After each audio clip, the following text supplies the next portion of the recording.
Hello, everyone, and welcome.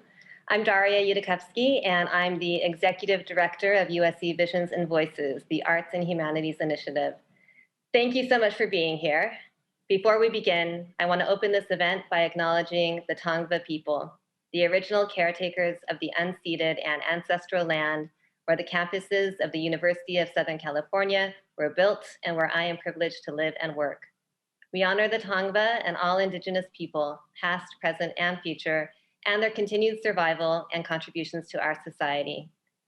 We also honor the legacy of the African diaspora and recognize that this country would not exist without the enslaved labor of Black people. We share these acknowledgements to raise awareness about histories that are too often erased or forgotten, to recognize our place in this history, and to affirm our commitment to social change. We invite you to help us continue this practice of honoring Indigenous land and people. So in the chat, please share the names of the Indigenous lands that you're on.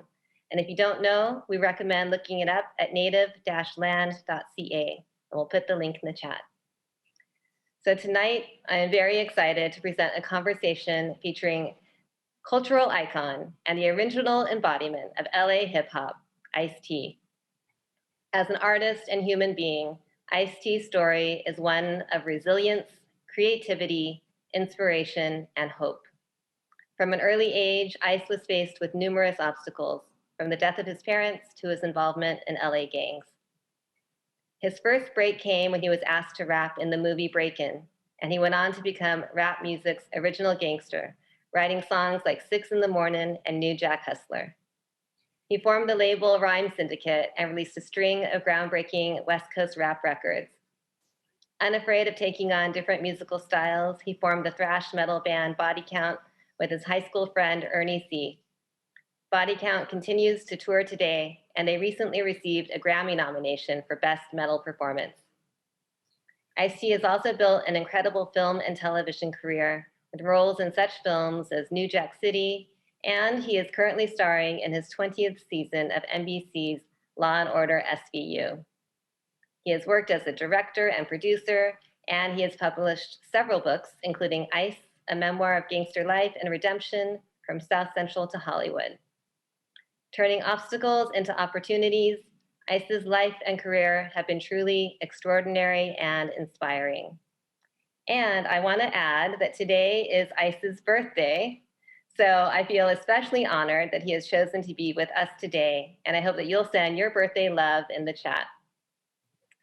Tonight's event will be moderated by Jody Armour, the Roy P. Crocker Professor of Law at USC.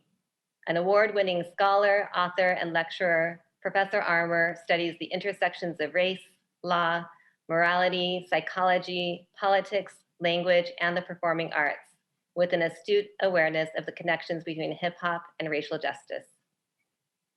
Immediately following their conversation, Ice-T will take questions from the audience. So submit your questions at any time using the Q&A tab at the bottom of your screen. And after the event, I invite you to join our Visions and Voices social. We miss seeing you in person, so this online gathering will give us the opportunity to come together face-to-face, to chat and connect with each other. The link will be provided at the end of the program, and I hope to see you all there. I want to thank our co-sponsors, the Center for Black Cultural and Student Affairs, the Black Student Assembly, Brothers Breaking Bread, and La Casa. We are grateful for your work and your partnership. And now, finally, the moment we've all been waiting for. Please welcome Professor Jody Armour and, live from New Jersey, the groundbreaking Ice-T. All right, thanks so much, Daria. And you don't know how hyped I am to have this conversation and how much it means to me to hold a conversation like this with Ice-T, given my connection to Visions and Voices, under the auspices of Visions and Voices, given my connection to Visions and Voices early on in my career at SC. I put on a production called Race, Rap, and Redemption that was about the art and justice connection. And the question we asked ourselves was, in the call of the question over in Boulevard Auditorium with about 1,100 students, faculty, and staff present, should we pour liquor for Tukey? Stanley Tukey Williams had just been put to death. Arnold Schwarzenegger had denied his stay request. on the grounds that he had not achieved redemption, personal redemption. And I asked the folks at USC, should we express ritualistic solidarity with somebody who was a murderer and co-founded the Crips, right? Can we find a way to find redemption there as a community? And we had artistic performances, culminating in a performance at the time by Ice Cube. Lupe Fiasco was supposed to go on as well, along with Saul Williams, Maida DeValier, Lula Washington Dance Company, doing a modern dance to Tupac Shakur's Brenda's Got a Baby. So we had a lot of artistic performances helping us to critically reflect on the relationship between race, rap, and the possibility of redemption. And I think that, you know, Ice-T's life and his work speaks so eloquently to all three of those categories, all three of those issues. And I'm so really psyched to get into this conversation for that reason. And I think the place to start, Ice, is with a little of your history, your background. You really have a remarkable narrative of challenge and tribulation culminating in redemption. And I think a lot of the folks listening to us today who are in undergrad, you know, weren't even born when you started your run on a Law and Order SVU, for example, so they can't go back and really have a sense of the Ice-T that many of us know if we're a little older. So could you give us a bit of your personal story, please? Thanks, Jody. Well, I guess you got to tell a story. The best way to do is start at the beginning. I was born in Newark, New Jersey. I had a mother and father. They were together. I wasn't in a single parent household, but my mother passed when I was in the 3rd grade from a heart attack. I was sitting with her. She leaned her head back, and I was rushed out of the room, and she passed away that night. From there, I lived with my father, who was a working man. He was an interesting cat. Like, he worked a hard job, but at night he dressed like a player. You know what I'm saying? So he was that guy, and I was with him and a housekeeper. His sister lived behind us, so I had an aunt close by till I was in the 7th grade, and I was living in a suburb of Jersey called Summit, New Jersey, which is an upper scale area, but it had one street I lived on, William Street, that had all the Black people on it. You know what I'm saying? So I got called into the principal's office one day. My dad was dead. He had passed away. Not killed or anything. He just died, you know, heart attack. So at that point, I was just a regular kid. I wasn't kicking up no dust. I wasn't in trouble or nothing. And I got shipped to Los Angeles to live with his sister, but I was just dropped on them. Like, it wasn't like they wanted me. It was just like, her brother died, and now you got this kid. And I was bused to Palms Junior High School in Culver City, which was white junior high school, but they were busing in. The kids from Gompers, the kids from where I live, View Park, we were getting bused. And I did 3 years there, 2.5 years at Palms. Only thing I learned there was that white girls love Black dudes, because like we were like, when we would get off the bus, the little white girls over there, we were like the Jackson 5 getting off the bus. They used to wait on us and all that. So we had a good time over there at Palms. It wasn't so much racial stuff as more as they were excited to see the Black kids come. You know, it was cool. But when I got to high school, I decided I wanted to just walk to school, which you can walk from View Park right across Crenshaw to Crenshaw High School. At the time, Crenshaw was one of the most dangerous schools in all of South Central. It was called Fort Crenshaw. You had a closed campus where you got in, and once the bells rang, they locked the campus down. You couldn't leave, whatever, until, you know, it was time. And if you left, you could be searched or whatever. You couldn't run in and out of that campus. And so I went to Crenshaw for 3 years, and that's why I was introduced to the gangs. You know, at that time they didn't even have Bloods. They had Crips and Brims, and anything that wasn't a Crip was a Brim. So you had Athens Park Boys, Denver Lane, Bounty Hunters, you know, all these different sets. And I I was closest to the 60s, the kids, because 60, Crenshaw is almost in the 60s. Like it starts like right by 54th. And so when I went there, you had Rolling 60 Crips, Harlem Crips, Hoover Crips, A-Tray Gangsters. So I became more like a gang affiliate. I never joined a gang. I never jumped in, but I had the ability to flow with all these different sets. Because once you know the shot callers and you know the people, and I was fly, I knew how to move and groove. I had the gift of gab.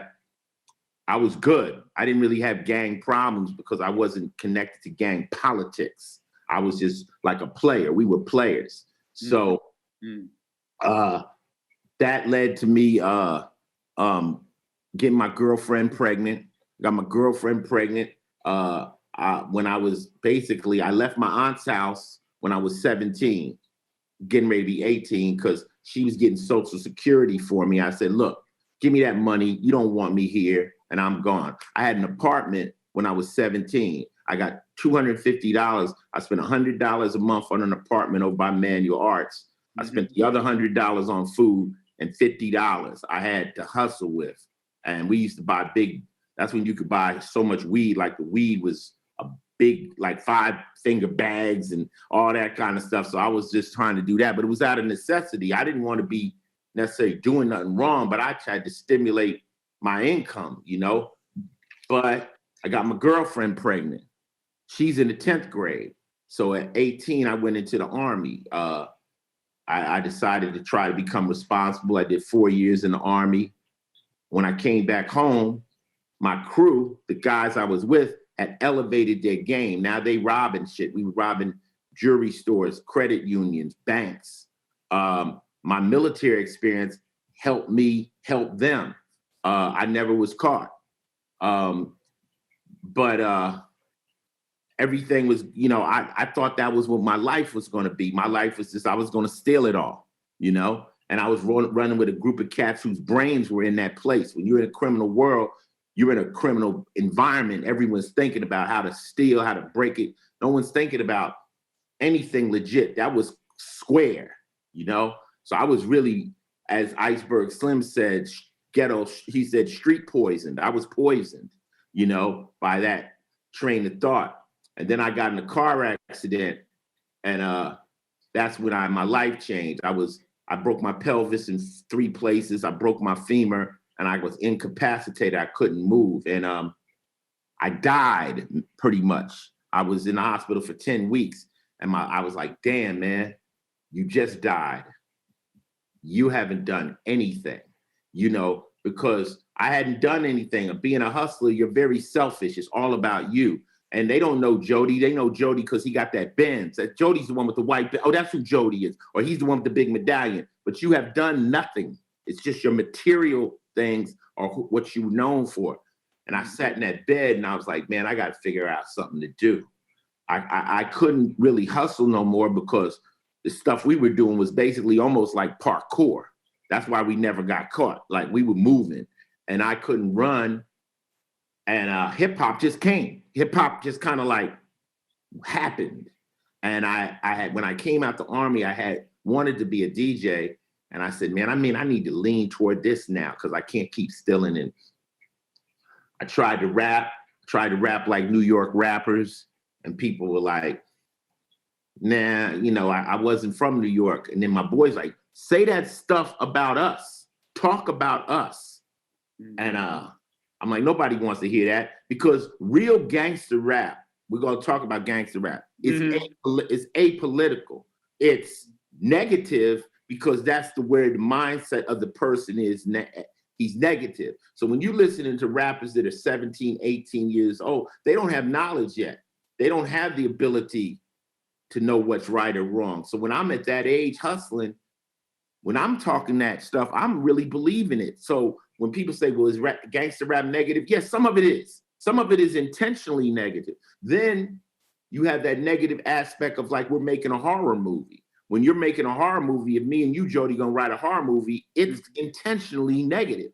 Mm-hmm.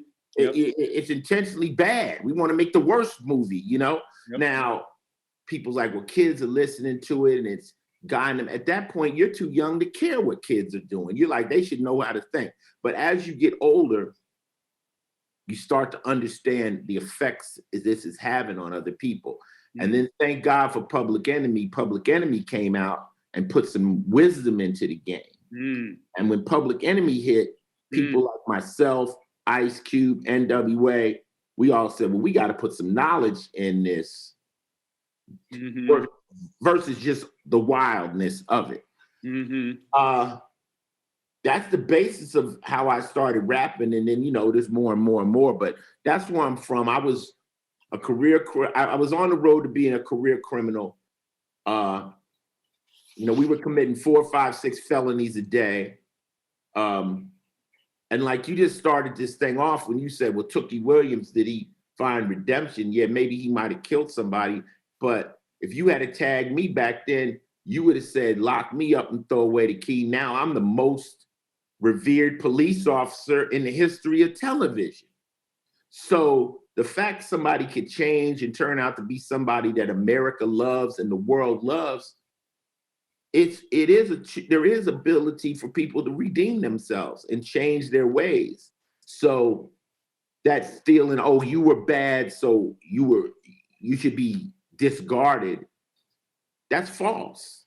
That's false. Because now if you see me today, you like, wow, people call me a role model, Jody, like you're a role model. I'm like, yeah, I transformed into a role model, but my whole life was, I say one of my rhymes, I say, I'm not your role model. My road's too dirty to follow, So you got to model yourself after the new Ice-T, not the old Ice-T.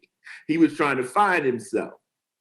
You know what I'm finding so powerful about what you're saying, Ice, is that there was a debate in the culture in the 90s and early aughts. And it was a time when you were getting a lot of heat for your music and your words and lyrics, and other people who were being critical of police, critical of the powers that be. And a lot of people back in those times were saying things about Black criminals like this. Chris Rock famously in one of his routines that kicked off his comedic career in '96, Bring the Pain, goes back and forth in front of an almost all Black audience in Chocolate City and says, it's like a civil war going on in Black America and there are two sides. There are Black people and there are niggas. The niggas gotta go. I love Black people, but I hate niggas. And one of his core definitions of a so-called nigga for him is a Black person who does crime. When you look at all of his definitions, you add them all up, it's a morally condemnable Black person who does crime. And that was a lot of us in the Black community, as well as outside the Black community, otherizing, demonizing, monsterizing, niggerizing, if you will, Black criminals, right? And when I think about it, I thought, man, up to 90% of our young Black males in some of these inner city neighborhoods are going to wind up in jail, on probation, on parole at some point in their lives. Are we ready to niggerize 90% of our own youth? But that was the mentality back then in the 90s and the aughts. And now you're saying you're really an illustration of the new turn, I think, in the moral framework and the conception of justice that people have come to now over the last 5 or 10 years, in which they're moving away from retribution, retaliation, revenge, and thinking redemption is possible, rehabilitation is possible, and you're living proof. Man, I was so negative. But look at the deck. Look at the deck. I ain't got no mother. I ain't got no father. I'm living with relatives that don't want me. Why did I get dealt this hand? So you get bitter and you get angry about it. Like Melly Mel said, don't push me. I'm close to the edge. So I'm light skinned. I got light eyes. I'm named Tracy. I mean, I'm like, I had to be predator or prey. You understand me? So I'm gonna be that tough guy, but I don't want to, but I got to, because it's survival at that point. And I was homeless and I was going through it, and no one was around me to say, hey, take this book and you could learn this and you could be a lawyer. Only people I had around me was like, sell this dope or come with us on this lit, and yeah, you negative and you got that attitude if you push up on me. So yeah, I was in that deep nigga state, you know what I'm saying? The dangerous nigga state, you know what I'm saying? But that's based on condition. That you're conditioned to be put in that position. Ain't nobody dropping out of Harvard robbing no liquor store. when the most dangerous person is somebody who feels they don't have hope. When they don't have hope, then jail ain't that bad a place. You dig what I'm saying? So you like, okay, well, if I go to jail, so what? I'm young. Put these two things together. The gun in the hand of an angry man, you know, plus blue and red rags equals ambulance cots and toe tags. You know, it's like you have these, and also you're young. And when you're young, you're stupid. So you're not even able to really add up. I ask people when I talk to them, I say, how old are you? They say, I'm 25, 30. I said, let's go back to when you were 16. Yep. What percentage of the stuff you thought was true was true? Yep. And most people are like, 0. I'm like, yeah, you're insane. You don't know. You don't know. But if you're dropped on the streets at 16 and you got to find out how to live on your own, it's dangerous. You're dangerous. So I throw this in right there, and then I want you to keep going. With the brain studies, the empirical studies that they've done, you know, over the last 10, 20 years, they found that a lot of our brains aren't really fully developed even until we're 25. And so we've been locking kids up for life without parole for things they've been doing at 14 and 13 and 15. So you go on, brother, because I hear you. You know, our brains aren't even fully developed till we get to 25. And then you in the hood and they feeding you gunpowder. So you got the code that says if someone disrespects you, you should kill him. Now, you watch Braveheart, you watch all these movies about the cowboys, you watch all these movies about men, and men move off of disrespect. Don't disrespect my family, don't disrespect my girl, don't disrespect my kid. I go to Sing Sing up here in New York, and I talk to the lifers, guys, and they're doing 45, 50 years. Most of them went in at 17, 18, 19 for killing somebody for disrespect. Something they could, at an older age, you let that go. You learn to let that go. But you're young and everyone's taught you this is what you gotta do. If you go on the internet right now and somebody says something bad to me, the internet says you should go kill him. Like they think this is how people think. Now you in the hood and you got the means to kill somebody that you got to see every day. It could happen. So it's a toxic environment. Poverty is a dangerous place to be. I don't care if it's white poverty, black poverty. When people don't have hope, they're making bad decisions. They're making bad decisions because their life is so dim. They don't see any. Now, look at me right now. I've done well. I got a family. I got kids. So what they say, well, you're soft now. What does soft mean? It means I won't take your head off as quick as I would back then. You understand? Because I got more to lose. So if you ain't got nothing to lose, yeah, you get niggerish. You know what I'm saying? If that's the case, you know, if that's the word you want to use, but we turn the word nigga into a word of love, you know, when I say you my nigga. But people always ask me about this word, Doc, and I got the best solution for this word, nigga, or here it goes, people, pay attention. If the word doesn't apply to you, don't use it. If you're skinny, don't call nobody fat. If you're not Jewish, don't use any of the Jewish terms they use or the Italian terms they use amongst each other. Or if you're not gay, gay people call each other fag, queer. They can say that because it's inside their world. So black people call each other nigga, that's okay. Someone on the outside, you might get punched in the face. If the word does not apply to you, don't use it. How about that? What do you think about that? Ice, let me jump in right there because you're great. I leap to agree with you, but this is a hotly debated topic now on college campuses across the country, even on our own, you know, out there in the workplace.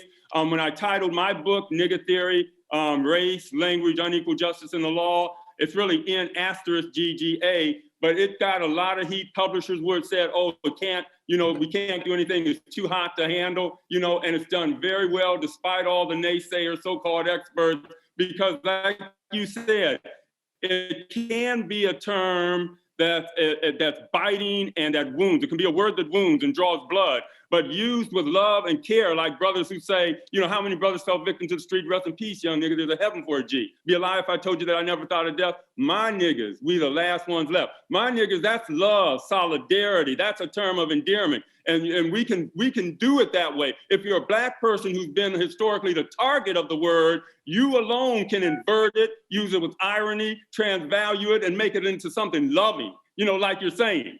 Hey, you know what? If it bothers you, don't use it, you know what I'm saying? And stay away from people that use it. I think we twisted it because we say it so freely in our music that, you know, white kids are very, very confused, you know, and I understand that confusion. But I just gave you a simple algorithm. You know, if it doesn't apply to you, don't use it. Because I mean, I got a white buddy named Johnny Blaze. He's actually Albanian,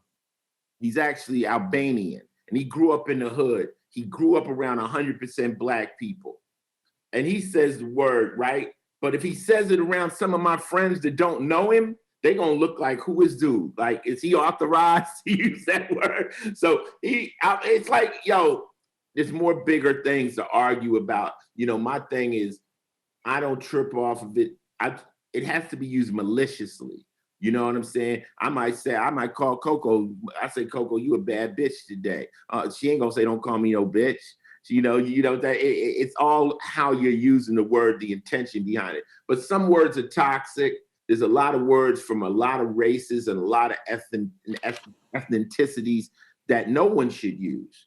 And hey, I didn't even know the word cunt was a bad word, right? White people hate that word. Black people don't use that word, right? So I said, somebody said cunt, and Coco said, don't say that. My mother's head will twist around. I was like, damn, all these records I made and I left that word out. I didn't even know that was a good, bad word, you know?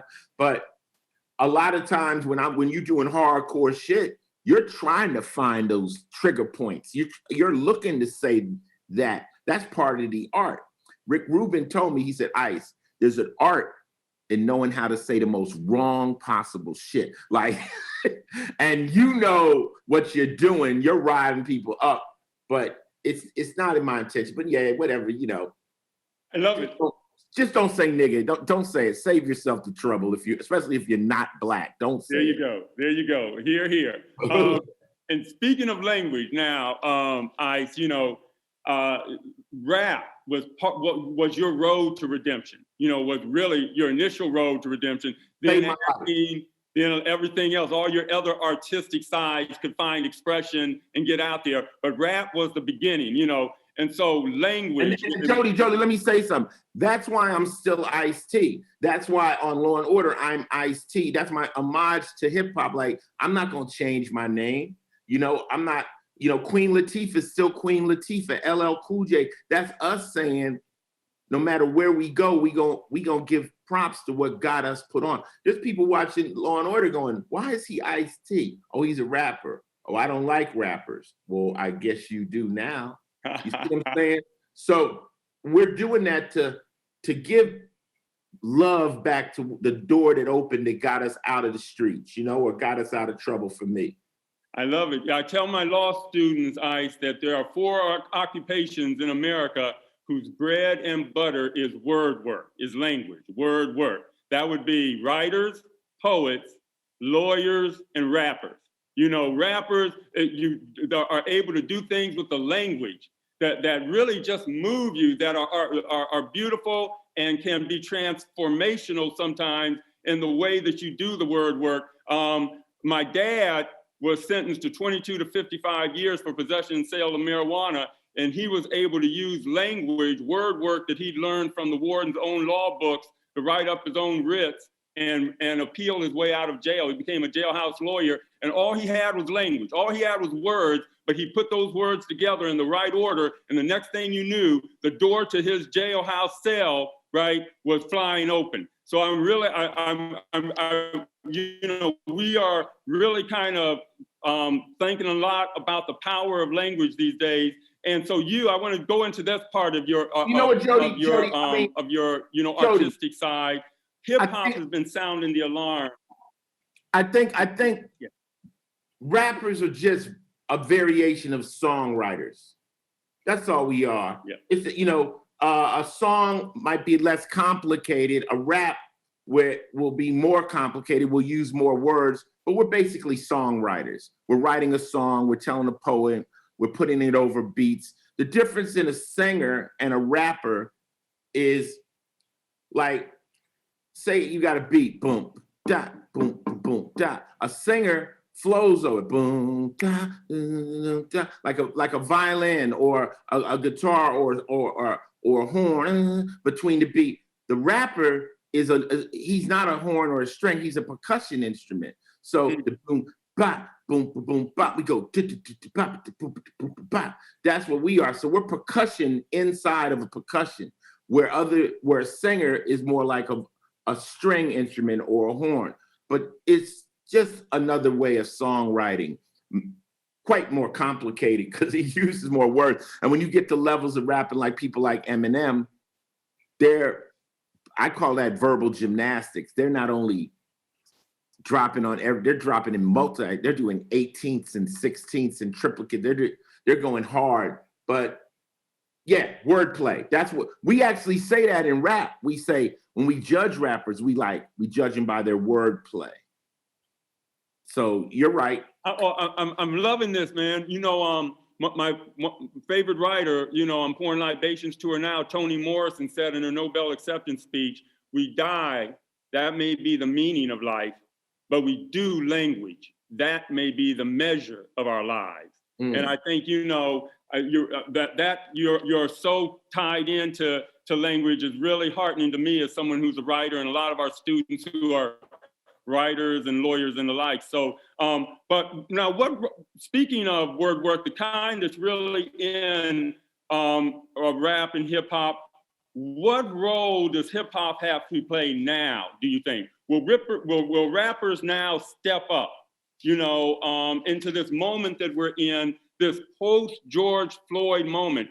ICE, we just had a big scandal out here in LA where on Valentine's Day, LAPD officers were circulating among themselves a mock Valentine with George Floyd's picture on it and the caption, "You take my breath away." Okay, and that was circulating, throughout this LAPD. So rappers, and that's what was, the summer marches, the streets were roiling with protesters. That's what it was about. So now, what role do rappers, and not just rappers, I want you to also expand, if you will, into your other artistic selves, the actor part of you, the screenwriter part of you, the part that's thinking about putting together stories and narrative. What role do artists have in this moment to help us find our way, to help bring us together, but also shine light on what the real problems are? Well, it's complicated because if you're going to speak out about anything, it has to come from here. It's got to be something in you. Like if you got a pop artist that's not really concerned with anything that's happening, you can't expect them. Really, they're the last person you want to make a song about something because they don't believe it, So finding people that really have that in them, it's not going to be every artist. Now, with the new music, like we said, a lot of the youngsters, they don't have knowledge yet of what's going on. They're just young. So it's sex, drugs, and rock and roll. It's just party, party, party, and have sex. I was there too. So what I learned is that at my age, I can't comment on the young artists because I'm not living their reality. My reality is different. The new artist is what's relative to them could be the new sneakers. Now where I'm at, what's relative to me could be the price of jet fuel. My brain is in another place. I'm trying to buy real estate stock. They're just living. And some of the kids will be conscious, others won't. And since there's a lot of broad landscape with music, you get to pick the J. Cole, or you get to pick the Kendrick Lamar, or you can just pick the guy doing the booty music because that's what you want to do too. You 19, that's what you're thinking about. As far as songwriters and all that, are you trying to make a point or are you trying to make the money? Now the radio, they don't want to be conscious. They just want something that people are going to sing over and over and over again. So they would prefer you not to push any buttons because they have sponsors and they have this. There's two things, man. There's music and there's the music business. If you want to do music, go stand in the park and play guitar and sing to your heart's content. If you want to get in the music business, they're trying to make money. They need a product that will sell. Now, if, say, a new Lauryn Hill came out and she sung about racial injustice and stuff, and it hit, everybody start doing it. Everybody would start doing it because it would become a way. But most people in the music business are trying to get money. Now, when I got in the music business, I was just trying to have fun. I didn't even think it was going to ever sell. I was just trying to talk my shit. And it was just some fun to do, you know? So that's why it was so raw. And it didn't seem like I cared, but I had a little bit of knowledge and I wanted to do songs like Squeeze the Trigger and talk about things. And I connected to KRS-One and I connected to Public Enemy and I connected to Cube and Scarface and others like myself that was moving like that. But is it the job of, you got to remember Hollywood and the music industry is a business and they're just trying to make money. So would they put out a movie about racial injustice? Not if it's not going to make more money than Spider-Man, they're going to put Spider-Man out. You know what I'm saying? But there's a lot of good movies coming out. And it has to do with what the people really want to see. What the people really, like me, I don't want to see no more slave movies. I know I'm trying to get along with white people. I'm not trying to see, I've seen Mississippi Burning and Roots and all that. I got it. So we just got to think about it, you know, like, is it anyone's, it's not their duty. It's up to them.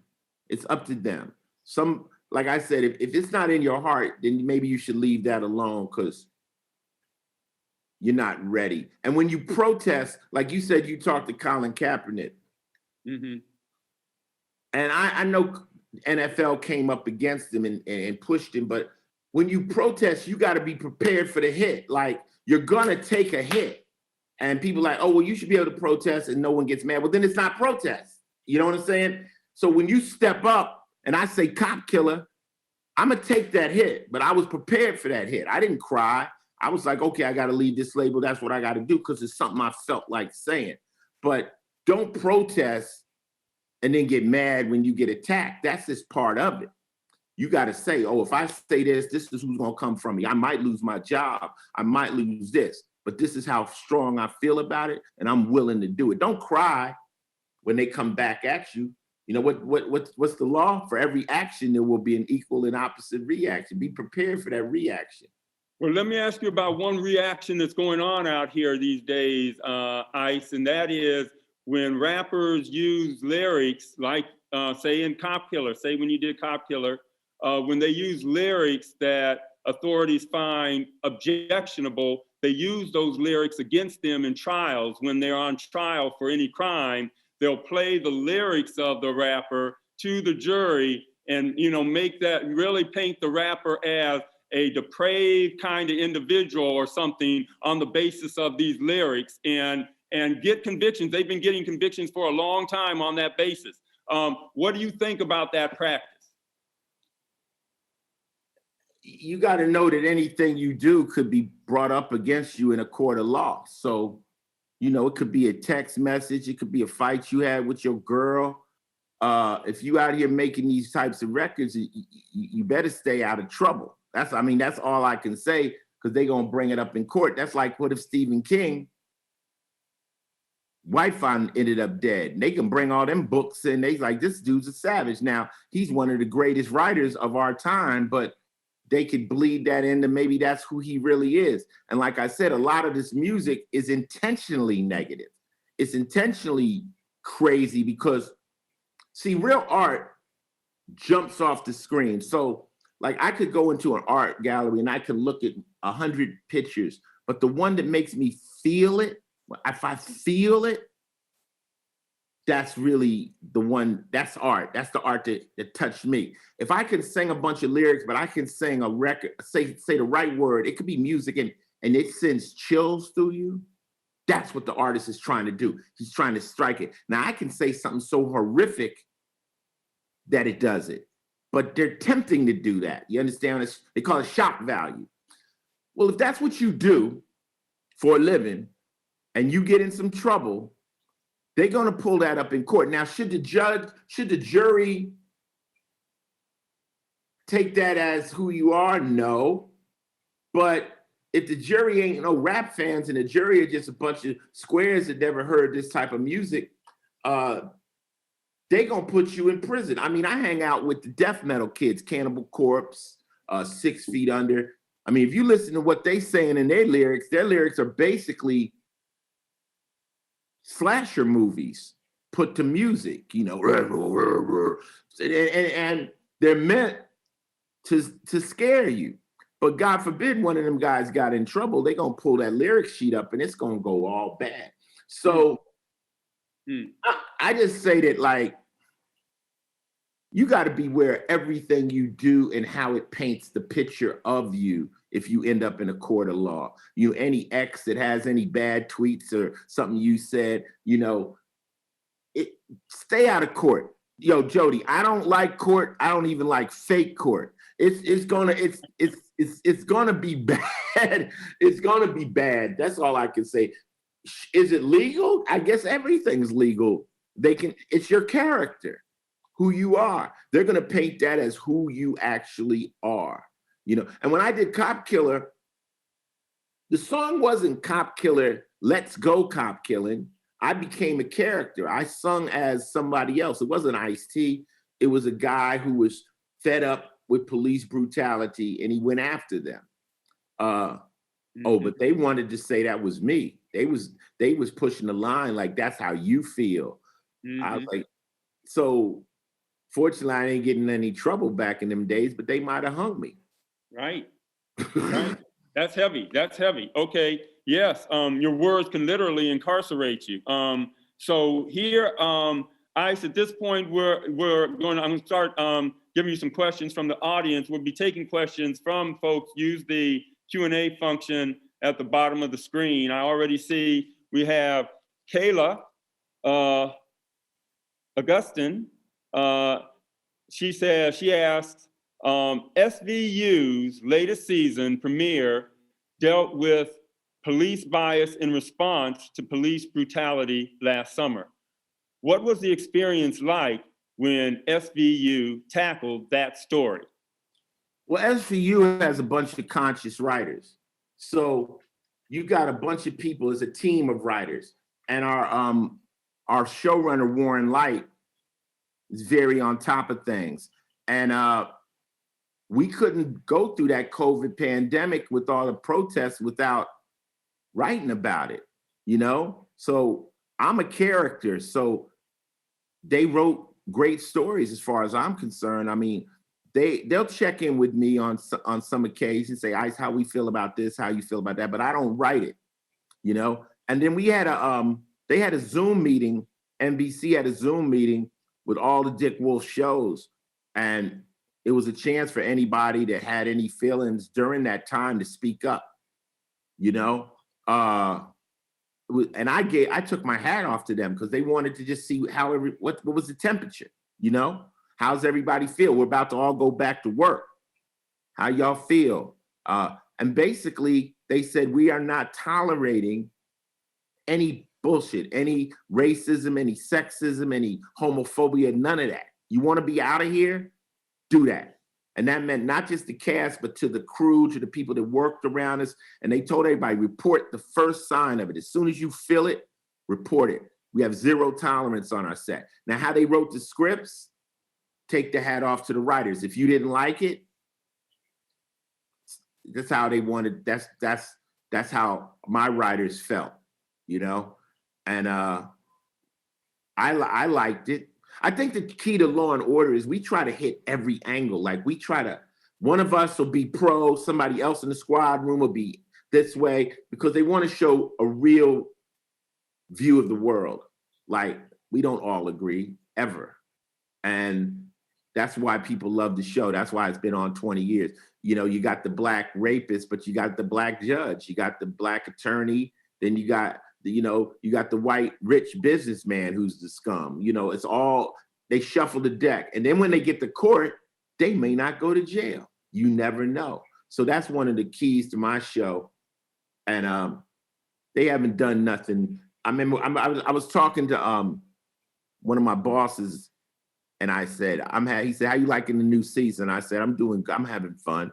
And he goes, Ice, I know you're having fun. I go, why? He said, because you won't show up. He said, the minute you ain't having fun, you won't show up. I'm like, well, glad you guys know me. but I've been there 20 years, and it's a good working environment. Mariska's cool, and we try to shoot as straight as possible on our show. Great. I'm going to ask you, the next question is about more you as an author rather than you as an actor. It's from Remy. She says, in the 90s, your song, The Tower, was one of the first songs that brought not only the realism of prison politics, but also the racial division and stereotypes. What inspired you to write that song when most rap at the time was glorifying the street gang lifestyle? Well, see, Ice-T always tries to show you the B side of the game, because I modeled myself after Iceberg Slim. So I'm going to show you the glamour and the intrigue, why cats want to be there, but also they're going to end up dead, OD'd, and messed up, because that's the truth. There are no success stories from the hood of any gangster unless they manage to get out, like myself. Nobody is an invincible gangster. Everyone, you will go to prison, your days will add up.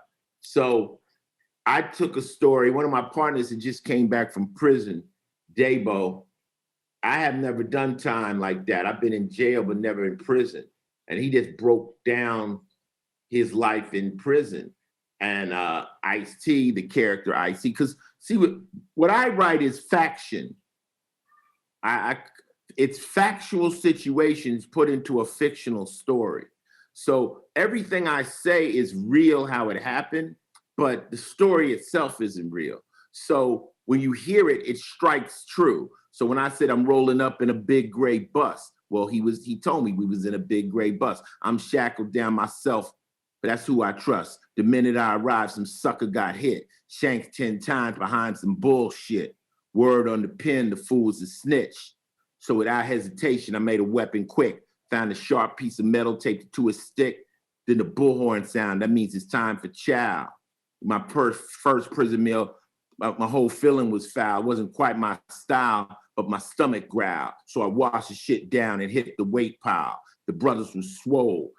So he tells me, so what I'm gonna do is take you there. Like I have a song called Power, and in it, I break down Ice-T's rap style. I say, I'm living large as possible, posse's unstoppable. Style, topical, vividly optical. Listen, you'll see them. Sometimes I'll be them.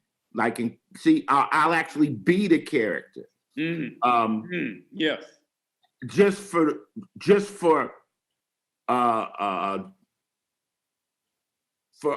like, it makes it more dramatic. If I say you were rolling up in a big Drake bus, you're shackled down, yourself, that's who you trust, it ain't as dramatic. But if I say it's me, now, I remember one time I did an interview and I was telling somebody that, and I was trying to explain to somebody that, and I said, well, if I had done heroin, I could reach heroin users by telling them the story from the perspective of a heroin user. She wrote, when Ice-T talks to kids about drugs, he tells them about his battle with heroin. I'm like, yo. I was like, no. But I have that ability to listen, and all good writers do. Listen to someone and get what it is, all the facts, and then bring it back to you in a story. So, yeah, that was an adventure in prison. That's how it felt, You could go to prison. Like 50 Cent said, a lot of people look at gangster rap, it's like going on a safari in the hood, but you ain't got to get out the car and see the animals. You can listen, and we'll tell you what's happening. Wow. Yes. Daniela Devalier wants to ask, what shifts have you seen in Hollywood and the music business in terms of equality? What shifts have you seen in Hollywood and the music business in terms of equality? Well, you gotta understand, like, if white people got all the power, which they do, it's just about them just saying, hey, we're not really gonna be with the bullshit no more, and we're gonna start giving other people opportunities. Now, if I'm a Black actor and I get on the show, I might have a Black hairdresser, or I might have Black makeup or something like that. It just opens more doors. But it's really the people that have the power deciding to give some people some action, you know, until we actually have the power. Now, you got people like Tyler Perry that went out and built his own studio. But if you're going to be on the Universal lot, or you're going to be on the MGM lot, or you're going to be on Warner Brothers lot, ain't no Black people running that lot. See? So it's just a matter. I just think it's just a matter. And see, this is where I got hope. When I saw these last protests, they were so diverse. There were so many different people, races, religions. Everyone was out there together. So those people just can't just do that Black Lives Matter shit. They gotta live it. They gotta live it, and they gotta come back and say, you know what? I'm gonna make a change. I'm gonna make a change. So it probably won't be no Black person helping you. It's gonna be some white person opening the door, unfortunately. But that's where it is right now. Mm-hmm. That's where it is right now. You know, Dick Wolf is a white man. Dick Wolf has employed me for 21 years. You can't say shit about Dick Wolf. He looked out for me. He put me in a good position when they was trying to blackball me. So I don't look at race. I judge a devil by his deeds. I watch who's good, who's bad. Just because you're the same color as me, don't put your arm around me and act like you my brother. You got to prove that you my brother. Like we say, show and prove. So I think equality is coming. I think things are changing because people's behavior are changing. People are tired of the bullshit. They're tired of it. And I see down the road the changing of the guard. You know, I see down the road. But we just got to teach our kids different. This shit, hundreds of years this shit been going on. You know what I'm saying? It's going to have to evolve out. It's not going to stop like that. It has to evolve out from generations, new generations, and people just letting go of some of that other shit. Cool. A few people have asked, guys, what's your advice for succeeding and asserting yourself in the entertainment industry? What's your advice for succeeding and asserting yourself in the entertainment industry? You got to be good. You got to be good. Like if you think you want to be an actor, you really need to take the classes and you really need to be good. You might need to do some theater. You might need to be, like we're dealing with a lot of the people that come off Broadway. Oh, they're good. They show up on the set and they can fucking act. You just can't sit back and say, oh, I'm going to act. And it just doesn't happen. You gotta put your time in and learn because you're coming into a very competitive lane entertainment. Everybody wants to be over there. It's flashy, it's fun, but I can't just say I want to play in the NFL. I can't just because I want to. No, you got to go out there and compete against the best in the world. So now people say, oh, Ice, well, how did you get into acting? Well, I had sold like 5 million records at the time. So at the time, there weren't a lot of Black young actors. Wesley Snipes had only done Major League. Chris Rock was just a street corner comedian. We were just young. And they said, well, since Ice has sold all these records, maybe this will translate into movie seats. You dig? And I got sucked in that way. And then I busted my ass trying to learn how to act. And over 20-something years now, I think I'm probably getting the hang of it. But then somebody told me, oh, you got it in the easy way. I'm like, well, that's the easy way. Go sell 5 million records. You know what I'm saying? Like, I mean, but I tell people, just learn what you're trying to do. master it. Master it. If you're good, you're gonna have an ordinary response, but you want an extraordinary response. So you're gonna have to be extra good. So practice your craft. I don't care if you want to be a manager. I don't care what you want to do in this business. If you want to be an engineer, be the best. Be the best. I've gone into studios with people that thought they were engineers and they pulling out the goddamn book, the Pro Tools. I'm like, what the fuck are you doing? Like, how in the hell, you know? Then I've been in studios with dudes that were jumping all over the studio, just making things happen. I'm like, I'm using you again. Matter of fact, I'm taking you on tour with me. So just gotta be good. There's no slick way to success.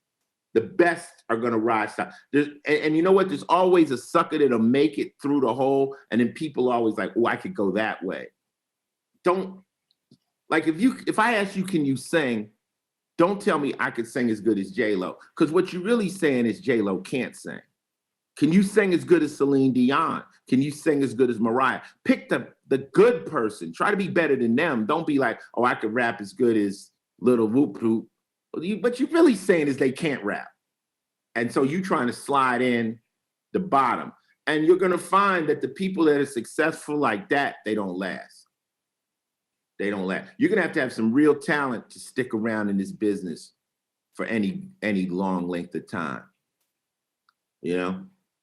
The next question, Ice, is about how a youth who is in an impoverished community can succeed the way you did. What do you feel, Devin Smith asked, what do you feel social workers could do for impoverished communities to help children succeed the way you did?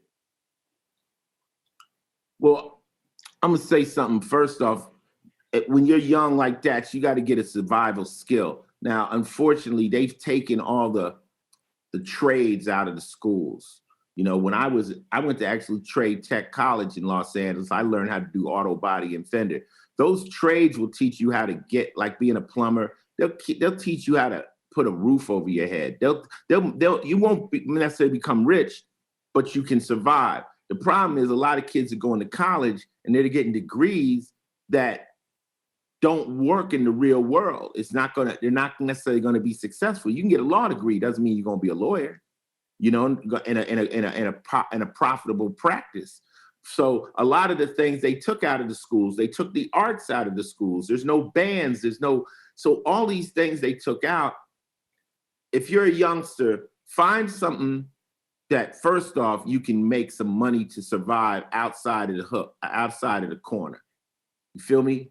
Find something that you can work at to make some money, to give you a chance to figure out what you want to do next. Secondly, don't look at the bling. Don't pick the cats out that are blinging right now. Like that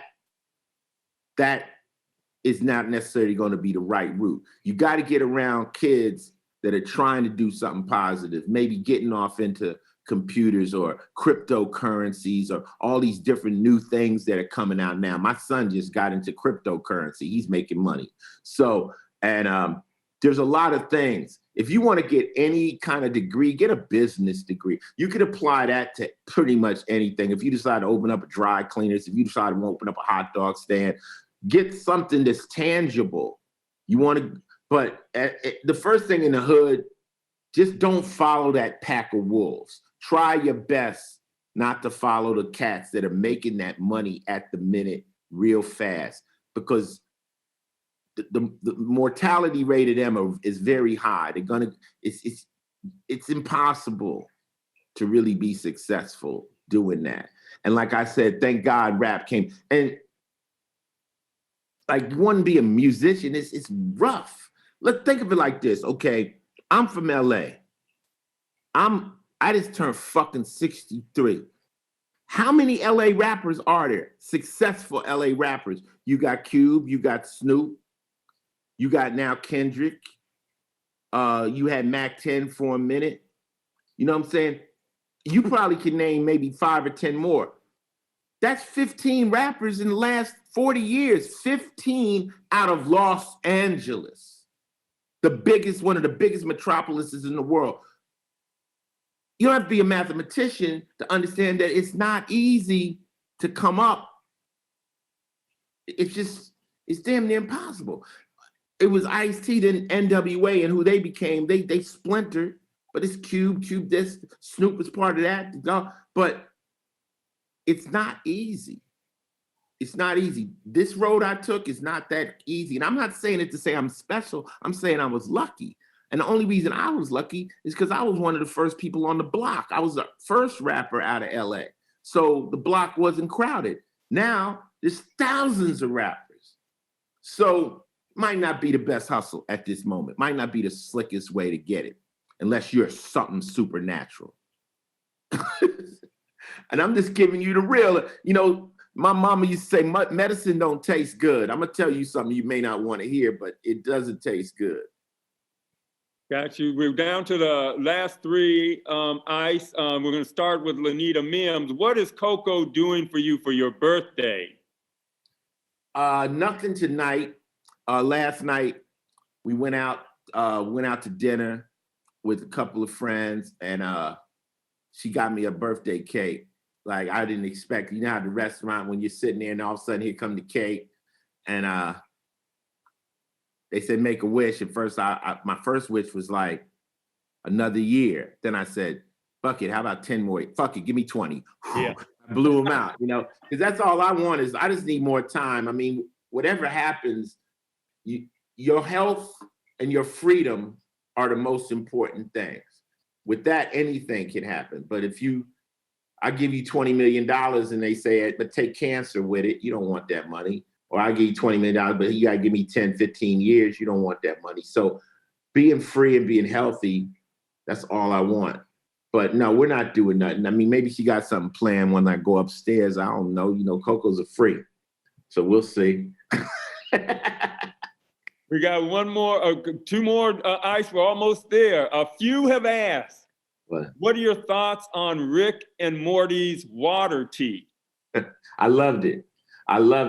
I mean, you get into cartoons and all that stuff, all my video game appearances.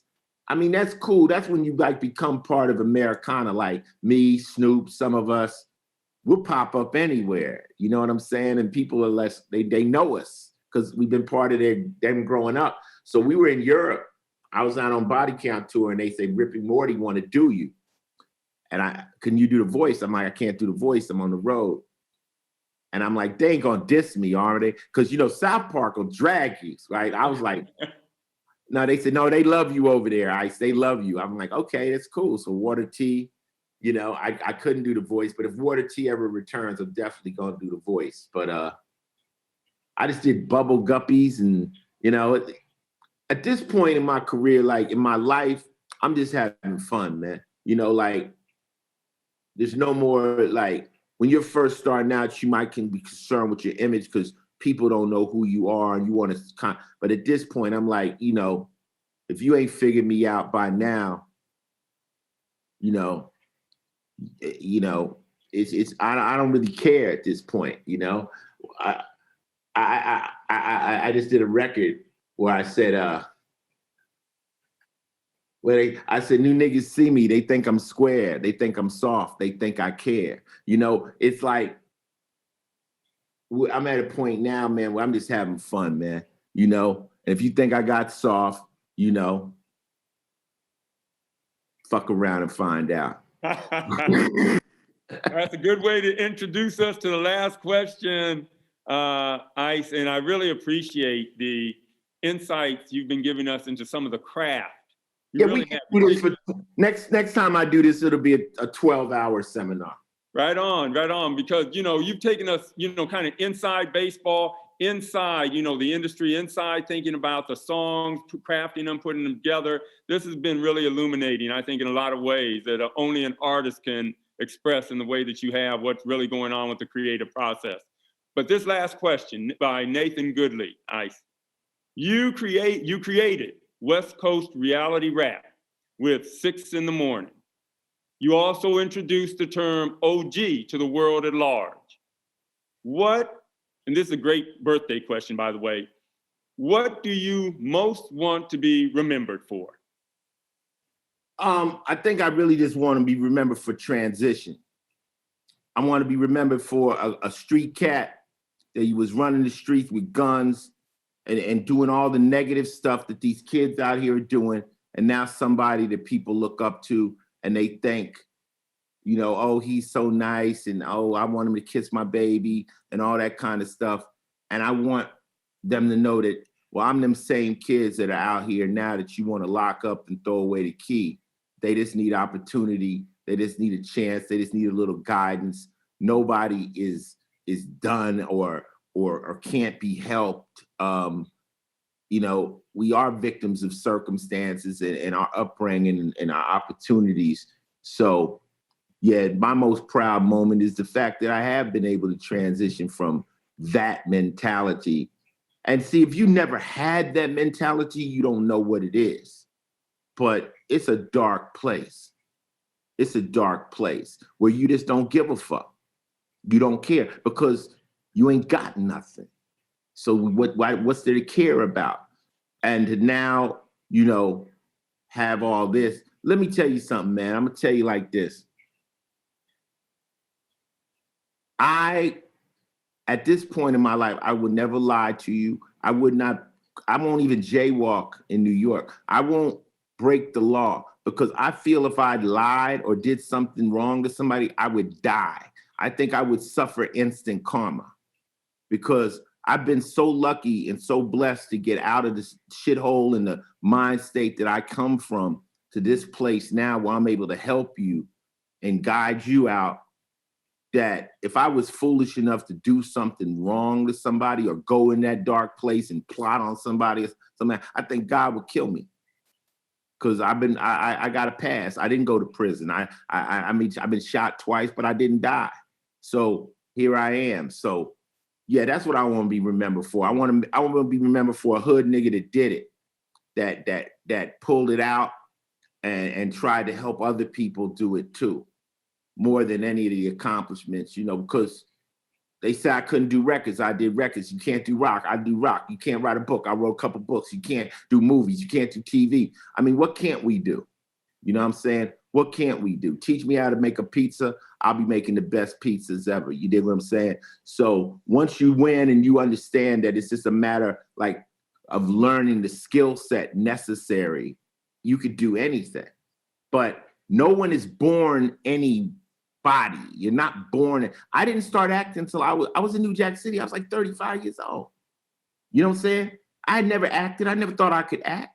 Now I'm the longest running Black actor in television history.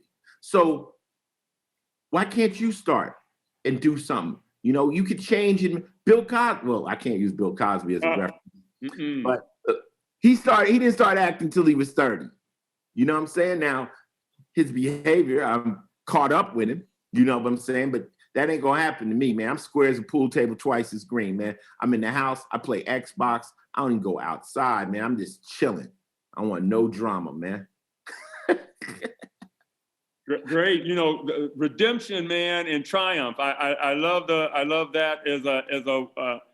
to have that on my own damn tombstone, frankly. But right now, thanks so much, Ice. You know, really. This has been so great, and I'm going to turn this back over. I think Daria will be back on the screen to take us home. Thanks so much, man. Thank you, Jody. It was a pleasure. It was a pleasure. Wow, thank you both so much. That was such a fantastic conversation and such great questions from the audience too. We had many more questions. I'm sorry we couldn't get to all of them, but this was really just so fantastic. So thank you, thank you. Thank you, Jody, for your brilliance. Thank you, Ice, for sharing your wisdom and your birthday with us. I love what you said about what Coco is doing and then talking about to being healthy and to be free. I think that's really, really important and wonderful. And so to all of that. So to many more years. And it was really such an honor to have you both with us tonight. So thank you.